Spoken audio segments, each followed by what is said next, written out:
Welcome to the Diverse Minds podcast, where we give you the tips, tools, and techniques you need to be a mentally healthy and inclusive leader. Each week, you'll hear about a variety of topics linked to mental health, well-being, and diversity that will enhance both your professional practice and personal well-being. Welcome to the 308th episode of the award-winning Diverse Minds podcast. Last episode, number 307, I spoke about the empathy trap. Are you an HR manager or a therapist? In essence, the importance of boundaries, especially with HR as a function. If you listened to the episode, what did you think? Let me know via the details at the end of the show. Don't forget the podcast is now fortnightly, but if you are missing weekly content, you have 6 years worth of episodes to listen to. And if you want my handy guide that lists the episodes with a clickable link, you can get it at diverseminds.co.uk/downloads. So imagine an employee signs a non-disclosure agreement, NDA, after a workplace dispute, only for the issue to resurface months later in another organization, in social media, in mainstream media. It's likely to have significant legal and reputational damage. And this is the reality for companies that rely on NDAs as a sticking plaster for conflict, difficult situations, bullying and harassment. Changes and reforms have come in this year and more to come in 2027 about how organizations can and should use NDAs and how they shouldn't. This has also been a topic that comes in and out of the news, and I'm sure we will have heard friends and colleagues and other people that are close to us that talk about this when they've been in difficult situations in the workplace. So under UK law, NDAs cannot be used to cover up criminal or unethical activity, which includes workplace discrimination or harassment. A business cannot silence whistleblowers amongst its workforce in these cases. There have long been calls for reforms to the use of non-disclosure agreements, especially where they prevent disclosures around sexual harassment. The Women and Equalities Committee recommended back in 2019 that the law should change, and there has been much campaigning to outlaw these gagging clauses. The position of the campaign groups has been that employers have been using these clauses, these NDAs, to effectively permit harassment to continue unabated. The positive news is that many employers and HR professionals see the reforms as positive and necessary in restoring confidence in reporting procedures. This was highlighted in a recent CIPD survey in September 2024 entitled How Employers Are Tackling Bullying and Harassment at Work, which asked HR professionals about the use of NDAs when dealing with harassment in the workplace. 48% said at that time that they would support the introduction of a ban in the use of NDAs in cases of harassment and discrimination. 22% of the employers that responded used NDAs at the time. Over a third of respondents did not know whether they do use NDAs for harassment or not. And 65% didn't know the extent of their use in their settlement agreements if dealing with allegations of sexual harassment, while over a third didn't know at all. So I've included some links in the show notes if you want to dig deeper into the actual legal framework from two law firms. But in essence, the Employment Rights Act 2025, ERA 2025, introduced significant changes to how employers deal with workplace discrimination and harassment. These reforms form part of a wider shift towards greater protection for workers and increased transparency in how concerns are handled. The proposed ban on non-disclosure agreements in harassment and discrimination cases, which is currently under consultation, the consultation I believe is just completed, is expected to take effect in 2027. And there are new rules which define sexual harassment as a protected disclosure, and they came into force on 6th of April 2026. So they are in force as I am speaking. So once in force, all the changes under the ERA 2025 will render void any confidentiality provisions in agreements between employers and workers to the extent that they prevent workers from speaking up about quote unquote relevant harassment or discrimination, or about how their employer responded to it. Now, my understanding is it's not retrospective, which is a real shame. But remember, harassment or discrimination as defined by the Equality Act 2010 includes direct and indirect discrimination, disability-related discrimination, gender reassignment discrimination, pregnancy and maternity discrimination, and harassment, including all sexual harassment. And again, race discrimination will be in there as part of the indirect and direct discrimination, and religious discrimination as well. For the conduct to be quote unquote relevant, it must have been carried out or alleged to have been carried out by the employer or a fellow worker or the individual bound by the NDA must be the affected worker or their colleague. Critically, this means the provisions do extend to third-party harassment. For example, harassment a worker suffers at the hands of a client or customer. So, as I said, it won't apply retrospectively, but it's hoping to come into full effect in 2027. And the government has been clear that this is not a blanket ban on all confidentiality provisions. NDAs will remain a legitimate and important tool where they serve a proper purpose, including protecting commerciality, commercial sensitivity, trade secrets, intellectual property, and other business interests. So interestingly, the BBC, there's a really good BBC article and the link is in the show notes, revealed that our friend higher education institutions spent over 87 million on staff payoffs, including and involving NDAs between 2017 and 2019. When this was exposed, universities faced huge reputational damage and severe political backlash for using gagging clauses to silence academics and students and professional services staff, as I've seen, reporting bullying and sexual assault. And sadly, I have seen many cases of this. There's also another case with ITN, Channel 4 News. The broadcaster faced heavy public criticism following campaigns by the brilliant activist groups like Pregnant Then Screwed. The group challenged the organisation for its usage of NDAs to cover up instances of maternity discrimination and internal misconduct, causing major reputational harm. The link is in the show notes if you want to read more about that. But I really hope you're enjoying the content of this podcast.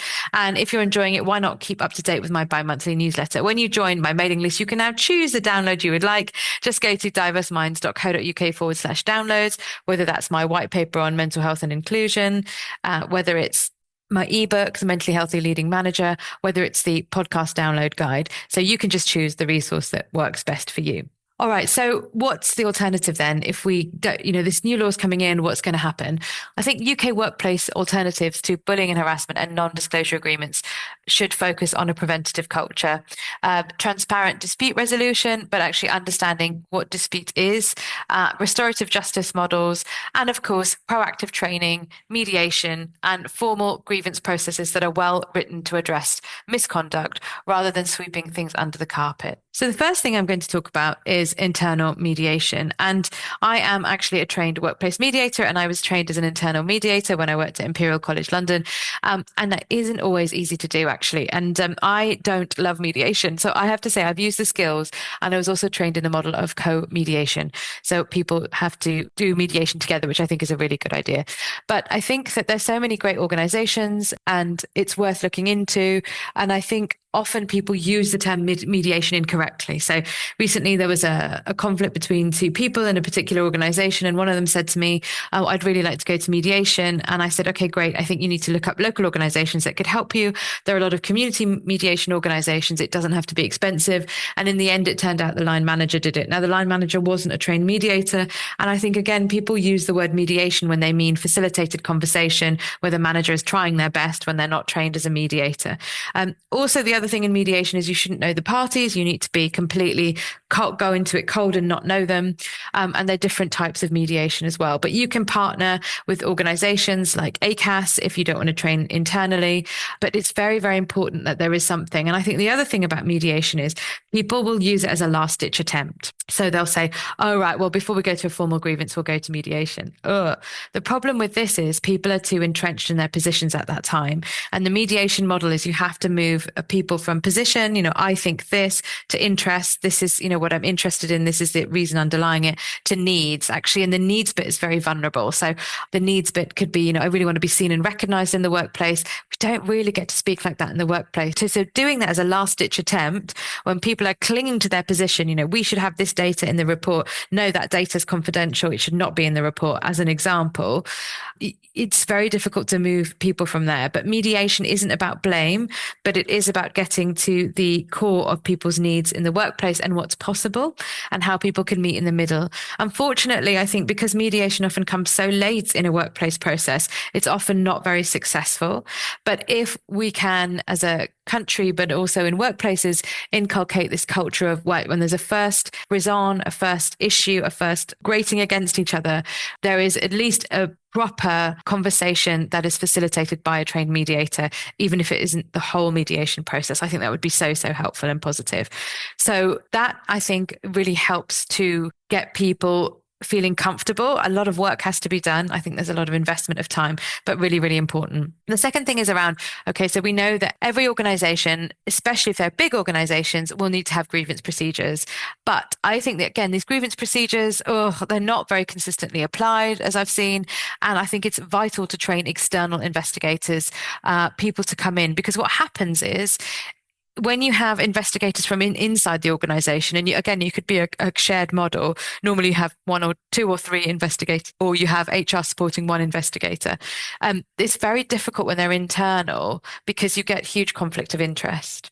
So I feel very strongly about training independent investigators and also upskilling all of the people and culture and HR team to really know how to do the documentation. I've seen this process go really, really badly. And often when things get to tribunal, where they fall down is the fact that they've not followed their own processes and procedures. So this happened in the Sandy Pegg case in Scotland, where she had saying obscene things about trans doctor, male to female trans doctor. And in the end, that doctor has resigned, but she was the case was quite complex, but what the trust fell down on wasn't the support they were giving to the trans doctor, wasn't the way they handled her poor behavior, but it was actually the way they failed to follow their own procedures, which is really common and happens in large public sector organizations. So documentation is really important, how to do it, consistency, and then outcome transparency. So what's the action? How is it applied? And that it needs to be done in a timely fashion, because it always one or more people involved in a grievance procedure go off sick and someone always leaves. This is what happens because the process, I don't think, is always fit for purpose. And so the key thing here is, yes, it feels scary. Yes, it's might feel that we're opening up a wound. It's like airing dirty laundry, like in a family, which is why I can't emphasize enough. You do not want your workplace to be a family. And if you want to know more about that, do check out episode 277. Your workplace should not be a family. All right. Then thirdly is to think about, we talked about mediation, but I think a much more revolutionary and powerful model is that of restorative justice. So restorative justice is a process, and it comes from First Nations, Maori, New Zealanders. And that's where the process started. That's the cultural approach. The thing with restorative justice is you have to have someone accept the role of having been the harmer. So that might not happen in a workplace, but there are restorative justice models and processes you can use.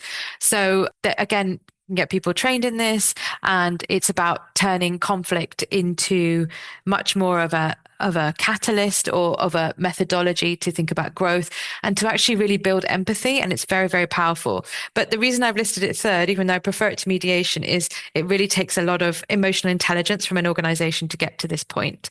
So it has been used in terms of, widely in society, bullying in school cases. So many schools have restorative justice models. And it is also used in some cases where there's been things like car vandalism with prisoners and victims and survivors. So it's not always used for all cases, but it is also used in some criminal offenses. So it's very, very powerful. And I think, again, it's about that. How do we skill people in even that mindset? So it moves from the punitive to the empathy, and getting people to understand what it's like to be in their shoes. And I think this is so important. And even if you just start to investigate that, explore that, I'm not saying get rid of your grievance policies. We have to have them, but this is a much better way of approaching things and using a restorative justice methodology. Okay, the fourth things around workplace risk assessments. You know that I'm a real fan of this and thinking about all the risk assessments. So we have health and safety risk assessments, but what about the psychological work assessments? This is about proactive prevention. So you might have your staff surveys, and from that you will be able to see the hotspots, ideally, of what's going on. If you have any report and support that's anonymous programs, you can see the hotspots, and then going in and doing some workplace risk assessments using things like the HSE stress assessment tool. And departments will really need to be partnering with their people or HR business partner on this, looking at things like how are the policies being applied, what's happening, can you have focus groups with staff, and looking at that proactive, looking at things in a proactive way rather than reactive way. Now, of course, if you work for a very small organization, this is going to be more challenging. So then it might be a case of what is the training to understand psychological risk assessments, doing things around stress, conversations, and making sure you have the right support for staff throughout the organization. And then the final one is around whistleblowing channels. So making them really safe and non-disclosure agreement-free reporting. So this could be around, you need lots of channels. I think the key thing is got to be multi-channel. So face-to-face options like a Dignity at Work or Respect Advisor.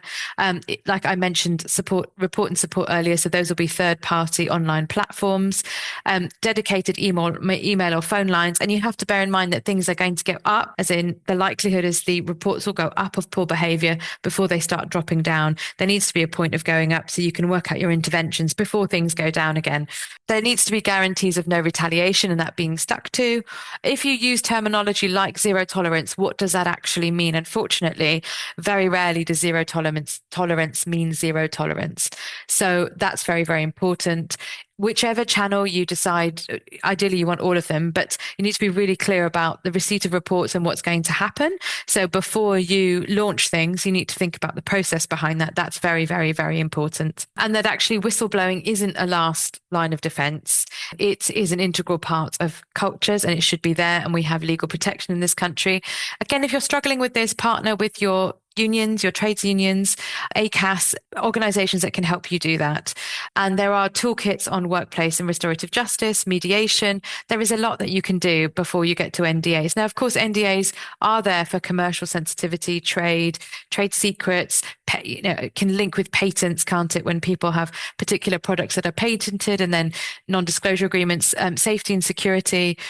But this should not be used for harassment, bullying, and poor behaviors. And you only need to go on Glassdoor to see that, yes, someone can sign an NDA, but they can log into Glassdoor as anonymously and write what they want to write. So NDAs, the law has changed and is going to be strengthened from next year.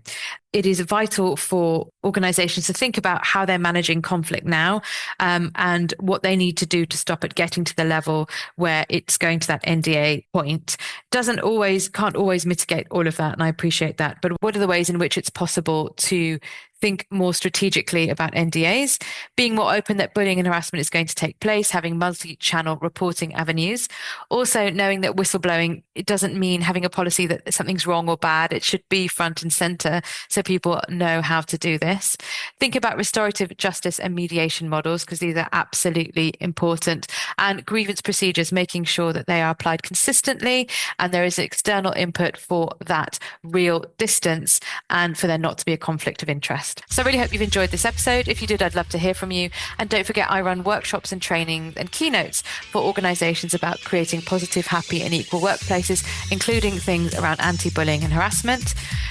Please get in touch if you want to find out how I could help you at Leyla, Leyla at diverseminds.co.uk. I really hope you've enjoyed today's show. So if you have, why not write me a review on Apple or Spotify, wherever you listen to your podcast from. And don't forget my TEDx talk about the connection between culture, race and mental health. And you can listen to that at bit.ly/TEDxWolves, WOLVESLO. And if you enjoy and liked it, please share and like and spread the message, because it was a labor of love. And don't forget to connect with me on LinkedIn. And join me again in 2 weeks' time, where I'll be talking more about mental health and inclusion. Until then, everyone, take care and bye for now. Thanks for listening to the Diverse Minds podcast. Don't forget to subscribe on Apple Podcasts, Spotify, or wherever you access your podcasts from. You can also connect with me on Facebook and LinkedIn. Tune into next week's episode of the podcast, where I'll bring you more insights on mental health and inclusion. Bye for now.